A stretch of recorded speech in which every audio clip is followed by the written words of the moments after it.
Sa mundo ng social media, ang naging post ng article ng Square Money kung saan nakasaad dito, bumaba na di umano ang gold reserve ng Pilipinas. Hinlag number 1 ang Pilipinas sa pinakamaraming gold na ibinenta worldwide sa unang 6 na buwan ng taong 2024. Habang ang ibang bansa ay nagpapalakas ng kanilang reserba ng ginto, ay di umano'y nagbenta naman ang Pilipinas ng halos sa 25 na toneladang ginto. Ayon pa sa kanilang article, pinost online. While the other countries are beefing up their gold reserve, the Philippines unloaded nearly 25 tons of gold so far in the first 6 months of the year, according to official report. Today, I learned the Bangko Sentral ng Pilipinas sold the most gold worldwide in the first half of 2024.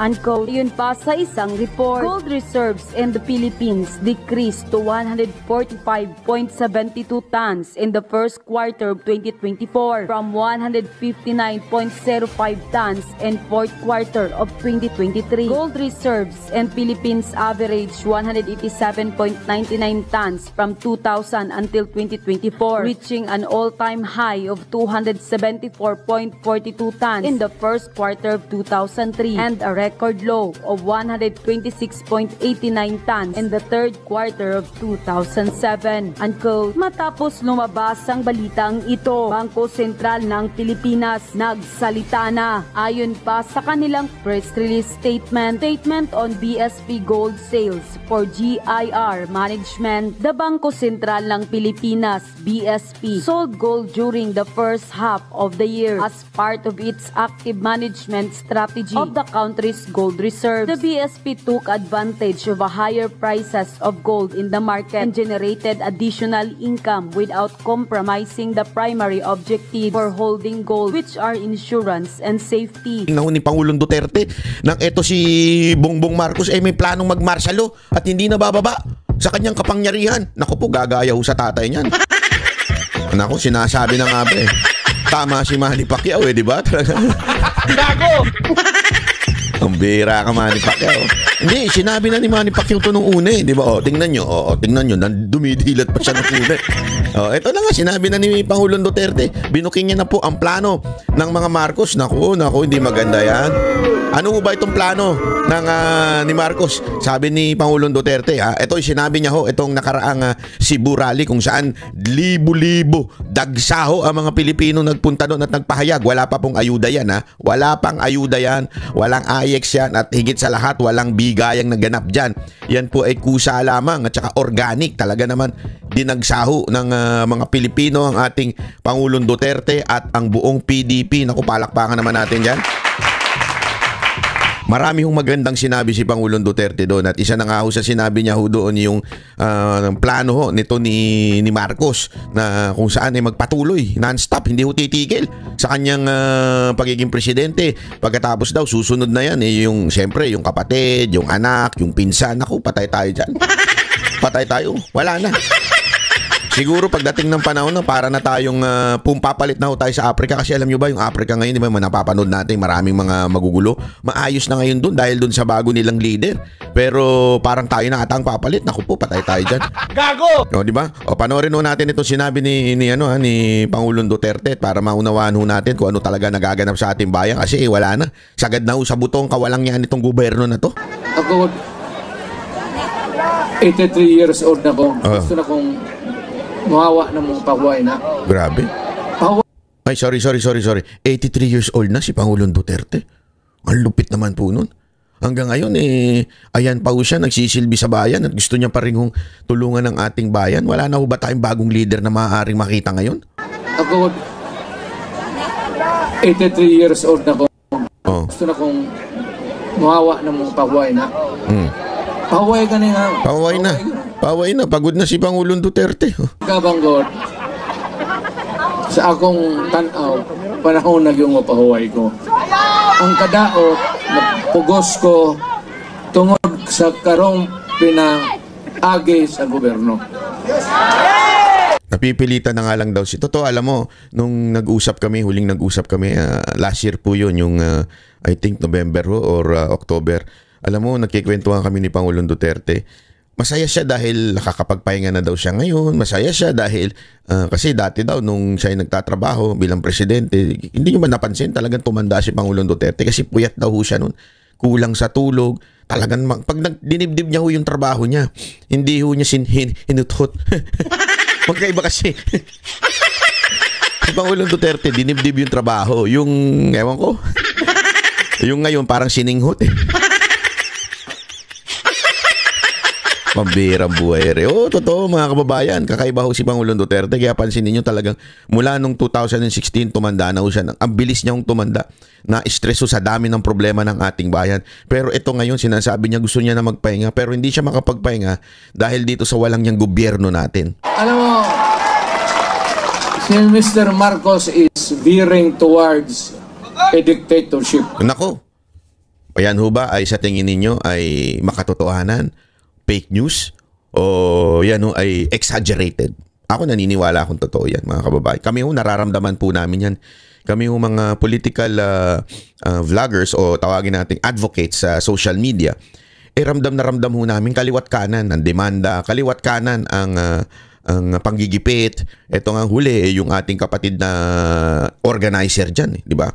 Talagang ginipit ho siya. Pinuntahan ng tinakot to. Parang dinaig pa ho talaga yung yung dati kasi at least announced, di ba? Mas daig pa ho ngayon.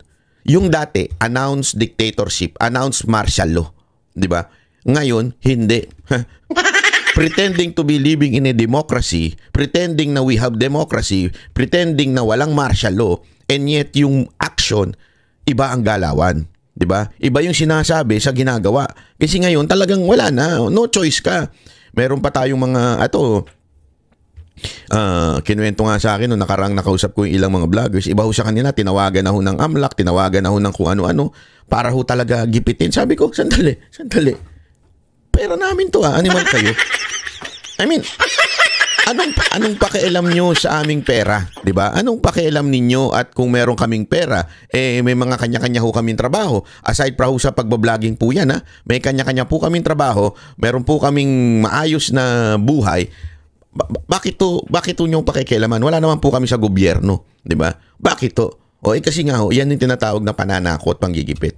Subukan mong pumalag. Subukan mong labanan ng gobyerno na ito, gigipitin ka namin. At ang ganda nga ho nung sinabi ni Jun Abines dun sa kanyang nakita ko sa isang interview niya, hindi ho ito panggigipit sa amin lamang. Hindi ito panggigipit sa mga sabihin na natin advocate ng sa social media. Hindi po ito panggigipit lamang sa aming mga vloggers. Ito po'y panggigipit at pananakot sa lahat ng papalag sa gobyerno na ito. Sabi ko nga sa inyo mula doon kay nauna na ho dito si Pastor Kibuloy. Nauna na ho siya dito. 'Di ba? Alam mo, yung ginawa sa SMNI, yan ho ay pananakot. Pananakot ho sa ibang network. Sinasabi ho nila na kapag ikaw ay pumalag, kahit kaalyado ka namin, kahit sanggang dikit ka namin, kaya namin kayong gaguhin. Kaya namin kayong ipasara. Kaya namin kayong gipitin. Alam nyo, kung kayo kung maaari ko lang sana, kung malaya lang ako magkwento kung paano ginipit ang SMNI, magugulat kayo. Kasi lagi ko nga sinasabi sa kanila sabi ko, di ba kayo nga lang sumuporta na network nung panahon ng kampanya kay Marcos, di ba? Binudol nyo nga yung tao. Biro lang SMNI. Hindi, totoo naman, di ba? Sila lang ho talaga yung sa debate, hindi lang ho sa debate, sila lang yung nagbigay ng espasyo kay Marcos. Di ba? Pero anong ginawa? Kasi nga, alam ho nila na si Pastor Kibuloy and ang buong SMNI ay sumusuporta sa mga Duterte.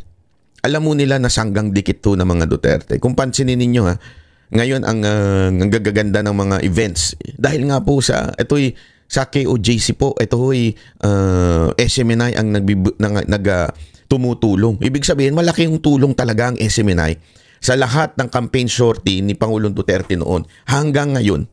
Kaya nga ho, nakita ho nila yung bagay na yun, kaya ginigipit ho nila. Tapos ito nga mga nakaraan, di ba, hinak po yung account. Kaya mga kababayan, habang pinipigilan nila ang SMNI, ako ho, nagsasabi na ho sa inyo, tayo na ho ang magpakalat ng mga videos. Kasi hindi ho yan, hindi ho yan ipapakita ng mainstream media. Kung tingnan nyo ho itong isang mainstream media na ito, ang pinapakita lamang po ay yung speech na kung saan may banat si Pangulong Duterte. Pero yung sabihin ba nilang dagsa-dagsa, libo-libo pumunta? Pag may event ang mga tolongges na mga pro-impeachment, grabe ho nila puntahan, ibalita, kaliwat kanan ng balita kahit walang tao.